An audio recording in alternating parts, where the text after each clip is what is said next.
Katika siku za hivi karibuni, Tanzania imeingia kwenye kipindi cha taharuki ya kisiasa. Hali hii imeibuliwa tena na kurejea kwa Tundu Lissu, mwanasiasa mashuhuri wa upinzani na mkosoaji mkuu wa serikali. Alipoonekana hadharani, alikumbana na ulinzi mkali, ukamataji wa viongozi wa chama chake na madai ya baadhi kupigwa na kudhalilisha. Yote haya si kwa sababu ya fujo, bali kwa sababu ya maoni tofauti.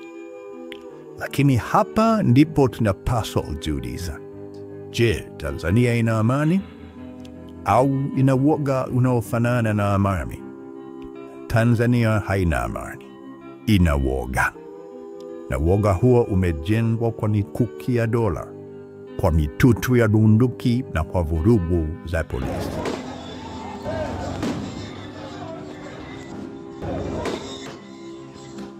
Kazi ya ugaidi ni kuleta hofu ili watu washindwe kudai haki zao.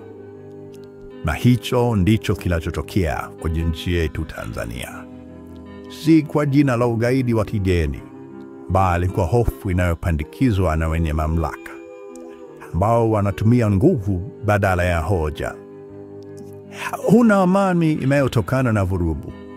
Amani ya kweli hutokana na kusikilizana, kuheshimiana na kutenda haki. Tunaishi kwenye mifumo ambapo ukikosoa unaitwa mchochezi, ukikusanyika unakamatwa, na ukidai haki zako unaambiwa hauvutii amani. Lakini swali linabaki, je, uhuru wa mtu kutoa maoni yake ni tishio au ni msingi wa taifa lenye afya?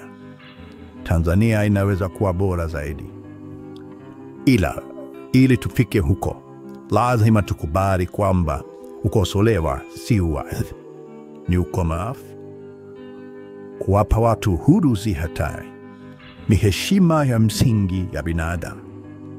Amani ya kweli haipatikani kwa bunduki. Amani hujengwa kwa haki.